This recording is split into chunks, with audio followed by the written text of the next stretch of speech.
बिस्मिल्लाहिर्रहमानिर्रहीम। मैं हूँ इकबाल जुलियो। नाज़रीन, एक शख्स था, उसने एक मुर्गा पाल रखा था, बड़ा खूबसूरत था। लेकिन एक दिन उस शख्स ने ये इरादा किया कि मैंने इस मुर्गे को ज़बह करना है। और अब वो सोचने लगा कि ज़बह तो करना है, लेकिन ऐसा कोई बहाना ढूंढा जाए जिससे इल्ज़ाम लगाकर इसको मैं ज़बह करूं। सोचो विचार के बाद उस शख्स के ज़हन में ख्याल आया कि ऐसा है कि सुबह सुबह ये अज़ान देता है, बांग देता है, तो उस वक्त मैं सोया हुआ होता हूँ, जो मुझे डिस्टर्ब करता है। उसने कहा कि ये बहाना अच्छा है। उसने मुर्गे को बुलाया कि मैंने तुझे ज़बह करना है। मुर्गे ने पूछा क्यों? उसने कहा जी कि तुम सुबह सुबह बांग देते हो, जिसकी वजह से मेरी नींद ख़राब होती है, लिहाजा मैं तुझे, एक ही शर्त है तुम्हारी बचने की, या सुबह बांग देना छोड़ दो या फिर ज़बह हो जाओ। अब मुर्गा था, ज़िंदगी प्यारी थी, उसने उस ज़ालिम मालिक के आगे हामी भर ली। तो उसने कहा ठीक है जी, मैं कल से बांग देना छोड़ दूँगा। उस शख्स ने सोचा कि ये मुर्गे की फितरत है, कभी भी नहीं छोड़ेगा, लेकिन ज़िंदगी की खातिर उस मुर्गे ने सुबह हुई तो बांग नहीं दी, और बांग की जब वक्त था, जब टाइम आया, तो उसने अपने आप को ज़ोर से फड़फड़ा कर छोड़ दिया। दूसरे दिन मालिक उठा, उसने हैरत का इज़हार किया। उसने कहा कि बड़ी बात है, इसने आज बांग नहीं दी, लेकिन ज़बह मैंने इसको लाजमी करना है। अब कोई नई बात इसके ऊपर लगाते हैं ताकि ये मज़ीद उसमें फंसे। मालिक ने दूसरे दिन फिर उसे बुलाया और उसे कहा कि मैंने ज़बह करना है, क्योंकि आज सुबह जब बांग का वक्त था तो तू फड़फड़ाया था और उससे मेरी नींद ख़राब हुई, और अब तूने फड़फड़ाना भी नहीं है। अगर फड़फड़ाएगा तो मैं तुझे ज़बह कर दूँगा। मुर्गा बड़ा परेशान हो। उसने कहा चलें ठीक है, मान लेते हैं। दूसरे दिन सुबह हुई तो जब वो फड़फड़ाने का और बांग का वक्त आया तो मुर्गा न फड़फड़ाया न बांग दी, बल्कि उसने अपनी उस आदत को पूरा करने के लिए अपनी गर्दन को ज़ोर से लंबा किया और जैसे बांग देते हैं इस स्टाइल में बनाया। मालिक देख रहा था। उसने कहा मैं देखता हूँ आज क्या करेगा। उस दिन भी उसने कहा कि ये तो बहुत सियाना है, अब इसे मज़ीद फंसाने के लिए कोई नई स्ट्रेटजी अपनानी पड़ेगी, कोई नया बहाना ढूंढना पड़ेगा, कोई नया ऐसा इशू क्रिएट करना पड़ेगा जिससे हम इसे फंसाएं। दूसरे दिन फिर उसने अपने मुर्गे को बुलाया और उसे कहा कि मैं तुझे ज़बह करूंगा। उसकी वजह यह है कि तूने बांग के टाइम इस तरह से गर्दन लंबी की थी, जो कि मुझे डिस्टर्ब करती है, और ये तू करेगा तो मैं तुझे ज़बह कर दूंगा। मुर्गे ने कहा ठीक है सर, मैं ये भी नहीं करता। वो दिन भी गुजर गया। मुर्गा जब बांग का टाइम आया तो चुपचाप बैठा रहा, ना उसने बांग दी, ना फड़फड़ाया, ना गर्दन लंबी की। लेकिन फिर जब नेक्स्ट डे आया तो हाकिम ने फिर उसे बुलाया, क्योंकि उसका मकसद उसको ज़बह करना था। अब वो तमाम हरबे इस्तेमाल करने थे जो जिसमें वो फंसता। मालिक ने सोचा कि अब ये किसी सूरत नहीं फंस रहा, न कोई नई कहानी करते हैं।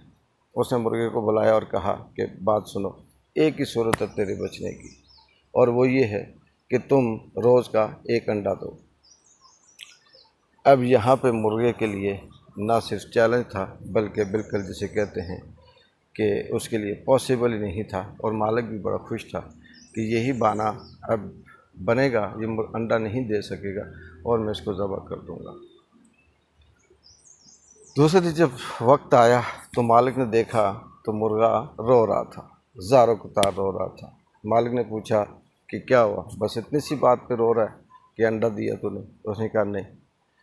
मुर्गे ने कहा कि मैं अंडे की वजह से नहीं रो रहा, बल्कि रो इसलिए रहा हूँ कि अब जब मुझे ज़बह किया जाएगा तो मैं क्या जवाब दूंगा कि मैं क्यों ज़बह हुआ। अंडा ना देने की वजह से ज़बह हुआ। अगर मुझे ज़बह ही होना था तो मैं अपने पहले दिन, जिस दिन मुझे बांग से रोका गया था, उसी दिन ज़बह हो जाता, और कम से कम शर्मिंदगी ना होती। सारी दुनिया को ये पता चलता कि बांग देना मेरी फितरत है, मेरा काम है, और मुझे अपने काम से रोका गया, जिसकी वजह से मैंने जान दे दी। बात बिल्कुल सच है कि कोई भी ज़ालिम हुक्मरान हो, माशरे में कोई ज़ालिम हो, या किसी भी हवाले से जब वो अपने कमज़ोर से कोई काम लेना चाहता है या उसे हटाना चाहता है तो वो अपनी ताकत का इस्तेमाल करता है। जब वो ताकत का इस्तेमाल उसे नाकाम हो जाता है तो फिर उस पे इल्ज़ामात लगाता है।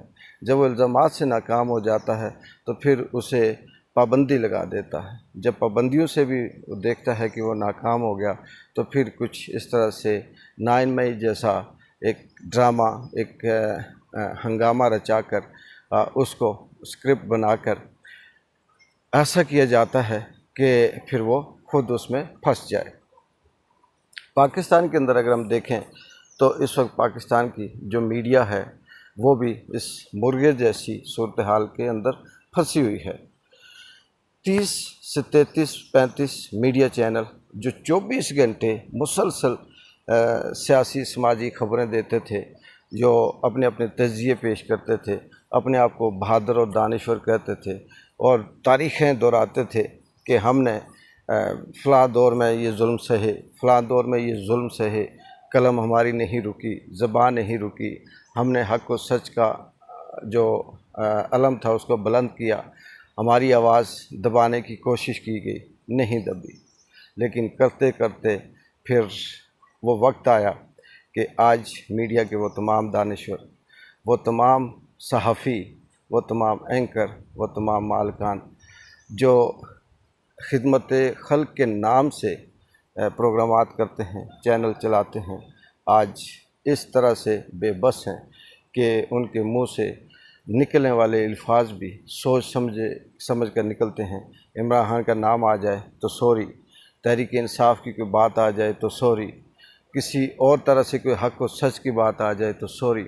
यहाँ तक कि अजीब व गरीब आजकल की प्रेस कॉन्फ्रेंसें होती हैं। शहबाज शरीफ साहब ने कल प्रेस कॉन्फ्रेंस में एक खातून ने उनसे सवाल किया और सवाल बड़ा कॉमन सा था कि इमरान खान पाकिस्तान के अंदर रहकर गोलियां खाकर यहीं पे सब कुछ करके तो वो फेस कर रहा है तारीखें भी, केस भी, इल्ज़ामात भी, डट कर खड़ा है। लेकिन दूसरी तरफ जिसे आप नवाज शरीफ कहते हैं वो बाहर इलाज के बहाने गए थे, वापस नहीं आए। लोगों के नज़र में यह आम तासर है कि वो डरपोक हैं। तो इस पे आप क्या कहेंगे? तो जवाब देखें शहबाज शरीफ साहब का, जवाब देखें हिटलर की सोच का, जवाब देखें चंगेज़ और हलाकू की सोच का। उन्होंने कहा जी कि मोहतरमा ये जो आपने सवाल किया, ये सवाल हमारे इस महफ़िल के मुताबिक नहीं है, इस ऑफिस इस हाल में जो डेकोरम है उसके मुताबिक नहीं है, लेकिन फिर भी चलें हम जवाब दे देते हैं। जवाब जो दिया वो उससे भी ज़्यादा शर्मिंदगी का था।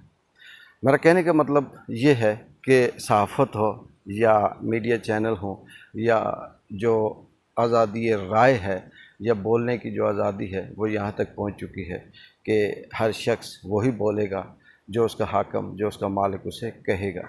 उससे ज़्यादा अगर वो बोलता है तो उसके लिए एक ही सज़ा है, या वो बंद हो जाता है, या इमरान रियाज की तरह गायब हो जाता है, या उसे कत्ल कर दिया जाता है अरशद शरीफ की तरह, या फिर उसके ऊपर पाबंदियाँ लगा दी जाती हैं। लेकिन एक वक्त आएगा कि यही चैनल, यही साफ़ी, यही लफाफी लोग, यही हर दौर में बिकने वाले सहाफ़ी ये कहेंगे कि रोएंगे, कहेंगे कि अगर हम पहले दिन ही इस तरह की एहतजाज कर लेते, नौकरी से निकल जाते, सज़ा काट लेते, तो आज हमें ये दिन ना देखना पड़ता। मैं अरशद शरीफ को जो शहीद हो गया उनके लिए तो दुआएं हैं।